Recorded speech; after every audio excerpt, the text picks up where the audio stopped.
దాదాపు 18-19 నెలలు అయిన తర్వాత ఇప్పటికి చేసిన ప్రతి ప్రయత్నం కూడా బెడిసి కొట్టింది.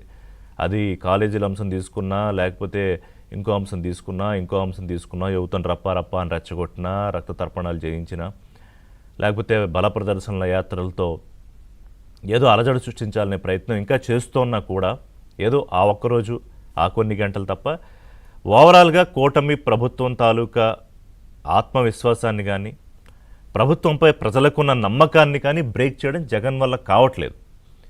సో ఇక ఏం చేయాలో పాలుపోని పరిస్థితి. అప్పుడే కులం కుట్రలు తెర మీదకి తీసుకొచ్చారు జగన్ అండ్ కో. అంటే ఇప్పుడే జగన్మోహన్ రెడ్డి తీసుకొచ్చిందే కాదు, కొత్తగా ఆయన తండ్రి రాజశేఖర రెడ్డి ముఖ్యమంత్రిగా ఉన్నప్పుడే 2 ముఖ్యమైన కులాలు ఆంధ్రప్రదేశ్లో, అంటే కమ్మ, కాపు. ఇవాళ మనం కులాల గురించి తప్పకుండా ప్రస్తావన చేసుకుని మాట్లాడాల్సిన పరిస్థితి జగన్ కుట్రలు చెప్పాలంటే. ఈ కులాల మధ్య కుంపట్లు రాజేస్తేనే తనకు అధికారం శాశ్వతంగా ఉంటుందని అప్పట్లో రాజశేఖర రెడ్డి ప్లాన్ చేశారు. అనేక సందర్భాలు, అనేక ఘటనలు జరిగాయి, అందరికీ తెలిసిందే. సో తర్వాత దాదాపు 30-35 ఏళ్ల తర్వాత కూటమి ఏర్పాటుకు ముందు జరిగిన పరిస్థితులు, అంటే చంద్రబాబు నాయుడు మీద ద్వేషంతో, అక్కసుతో లేని కేసులో, కాగితం మీద కూడా నిలబడిన కేసులో చంద్రబాబు నాయుడిని జైలుకి పంపించాడు జగన్మోహన్ రెడ్డి. సరిగ్గా అప్పుడే పవన్ కళ్యాణ్ తన రాజకీయ పరిపక్వతతో ఆలోచన చేసి పవర్ని, పదవిని జగన్కి దూరం చేస్తే తప్ప ఆంధ్రప్రదేశ్ రాష్ట్రంలో యువత, ప్రజలు సంతోషంగా ఉండలేరు, అభివృద్ధికి చూడలేరు అని చంద్రబాబుతో, అనుభవజ్ఞుడైన చంద్రబాబుతో చేతులు కలిపాడు. There the deadly combination starts. అంటే ఎప్పటి నుంచో ఉప్పు నిప్పుగా ఉన్న కమ్మ, కాపు కులాల కాంబినేషన్ రావడంతో సరే తర్వాత బీజేపీ కలవడం, అప్పటిదాకా నా ఎస్సీలు, నా బీసీలు అని పాట పాడే జగన్మోహన్ రెడ్డికి ఒక్కసారి ఎప్పుడైతే చంద్రబాబు నాయుడు, పవన్ కళ్యాణ్ కలిశారో ఇక బీసీలు, సరే ఎస్సీల్లో కీలకంగా కొంతమంది మాలలు అటు ఇటు ఉన్నా కూడా పూర్తిగా మాదిగలు, బీసీలు, ముస్లింలు ఇటు కూటమి వైపు రావడమే. 124 సీట్లతో కూటమి ప్రభుత్వం అప్రతిహతంగా అధికారంలోకి వచ్చింది. అక్కడి నుంచి కడుపు మంట పెరిగిపోయింది దీనికి. సరే జరిగిపోయింది, ఓకే, భవిష్యత్ ఏంటి? జగన్ రాజకీయ భవిష్యత్ ఏంటి? పవన్ కళ్యాణ్ ఏమో మాట్లాడితే 15 ఏళ్ళు కూటమి కలిసికట్టుగా ఉండాలి, ఇదే ప్రభుత్వం ఉండాలి, ఎందుకంటే రాష్ట్రం దేశంలో టాప్గా చేయాలంటే, అన్ని రంగాల్లో అభివృద్ధి చెందాలంటే కూటమి ప్రభుత్వమే ఉండాలి అని. చంద్రబాబు నాయుడు కూడా వైకుంఠపాళి అట్లా ఆడకండి, కంటిన్యూస్గా ఒక ప్రభుత్వం ఉంటే అభివృద్ధి పదంలో వెళ్తుంది అని చెప్పి. సో వీళ్ళిద్దరి కమిట్మెంటు, వీళ్ళిద్దరి కట్టుబాటు, ఏదో చిన్న ఇష్యూస్ ఉన్నా కూడా ఆ సర్దుకుపోయే ఒక వైఖరి. లోకేష్ కూడా పవన్ అన్న అని ఆయన చెప్పిన అంశాలను, లేకపోతే ఆయన చెప్తున్న విషయాలను ప్రస్తావించడం, అద్భుతమైన ఐకమత్యంతో ముందుకు వెళ్ళడం, బీజేపీ వీళ్ళకి అండదండగా ఉండడం, ఇవన్నీ ఏం చేయాలో అర్థం కాని పరిస్థితిలోకి వెళ్ళిపోయాడు జగన్మోహన్ రెడ్డి.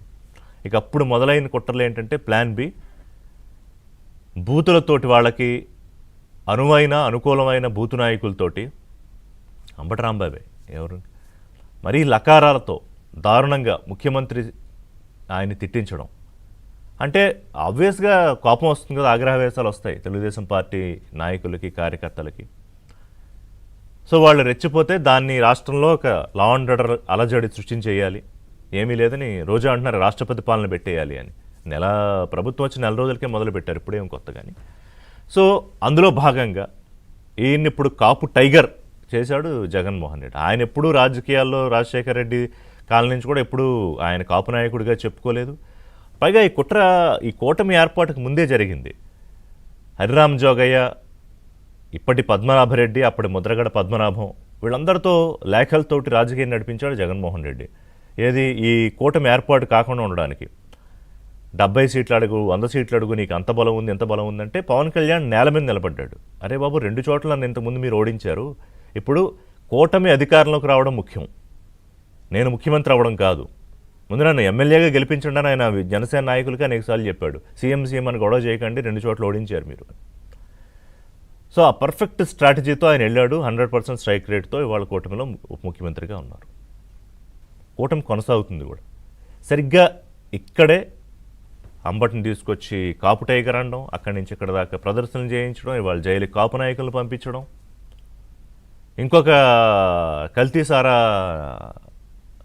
నాయకుడు ఇంకొకడు ఉన్నాడు, వీళ్ళ నాయకులను కూడా అనకూడదేమో, జోగి రమేష్, ఆయన బీసీ టైగర్, ఇంకా అనలేదు మరి బీసీ టైగర్ అంటారేమో ఏదో ఒక రోజు. ఎవరండి వీళ్ళు? ఎప్పుడైనా ఆ కులం వాళ్ళకి ఎంత ముద్దబెట్టారా, ఎంత సాయం చేశారా?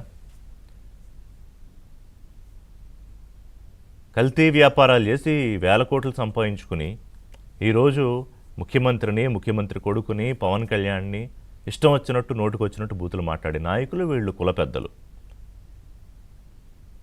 కుల ఉద్ధారకులు. సో ప్రజలకు ఇదే అర్థమవుతోంది. అంటే ఆయన ప్లాన్ బి కూడా ఫెయిల్ అయిపోతున్నాడు. ఎందుకంటే ఆ కులాలకు సంబంధించిన వాళ్ళు, ప్రభుత్వంలో ఉన్నవాళ్ళు, పార్టీల్లో ఉన్నవాళ్ళు, రాష్ట్ర ప్రజలు ఇది అర్థం చేసుకుంటున్నారు. ఇంకా ప్లాన్ సి ఏంటి మరి? రప్పారప్పాలు ఫెయిల్ అయిపోయాయి, రక్త తర్పణాలు పనిచేయలేదు, ప్రదర్శన యాత్రలు బెడిసి కొడుతున్నాయి, ఆఖరికి కులాల కుంపట్లు రాజేయాలంటే అది కూడా బూమరాంగ్ అవుతోంది. మరి ఇక జగన్మోహన్ రెడ్డి ఏ కుట్రతో వస్తాడో, ఏ ప్లాన్ చేస్తాడో. ఇప్పుడు ఏంటంటే ఆయన అధికారంలో ఉన్నప్పుడు తెలుగుదేశం పార్టీ నాయకులు కానీ, కార్యకర్తలు కానీ చిన్న ఇది చేసినా కూడా వెంటనే కేసులు, అరెస్టులు, జైళ్ళు. ఇప్పుడు చంద్రబాబు నాయుడు ఏంటంటే ఆచితూచి వ్యవహరిస్తున్నారు. ఇంకో విషయం, ఎవరైతే జగన్మోహన్ రెడ్డి భార్య భారతిరెడ్డి మీద అసభ్యంగా మాట్లాడితే ఒక రోజులో జైల్లో పెట్టించారు. నిన్న అంబటి రాంబాబు ఇంటి మీదకి, ఆఫీస్ మీదకి వెళ్ళిన వాళ్ళని, జోగి రమేష్ ఇంటి మీదకి వెళ్ళిన వాళ్ళ మీద వెంటనే కేసులు పెట్టి కొంతమంది జైలుకు కూడా పంపించారు. ఇది ప్రభుత్వాల మధ్య ఉన్న తేడా. అప్పట్లో నన్ను ఒక మాట అంటే బీపీ రాదా మా కార్యకర్తలకి అన్న జగన్మోహన్ రెడ్డికి ఇవాళ చట్టాన్ని చేతుల్లో ఎందుకు తీసుకుంటున్నారు తప్పు అని చంద్రబాబు నాయుడుకి ఉన్న డిఫరెన్స్ అది. ఈ కల్తీ లడ్డు, కల్తీ నెయ్యి, అసలు నెయ్యి కాని నెయ్యి, రసాయనాల నెయ్యి వ్యవహారం, మరోవైపు స్కాములు, ఇవన్నీ ఒక నెత్తి మీద గుదిబండలా మారిపోయాయి. ఇప్పుడు ఇంకా ఈ వైవి సుబ్బారెడ్డి చిన్నప్పన్న వ్యవహారం బయటికి రావడము, ఈడీ రంగంలోకి రావడము, ఈ హవాలా గుట్టు తేల్చడానికి, అన్ని వేపుల నుంచి అష్టదిగ్బంధనం అయిపోయేటప్పటికీ ఈ కులాల కుట్ర కూడా మరి పనిచేస్తుందని ఆయన అనుకున్నాడు, కానీ అది పనిచేయలేదని అర్థమైపోతుంది. మరి ఏం చేయబోతున్నాడు జగన్మోహన్ రెడ్డి? అసలు ఈ కులాల కుంపట్లు రగిల్చేదాన్ని ప్రభుత్వం ఎలా ఎదుర్కోబోతోంది?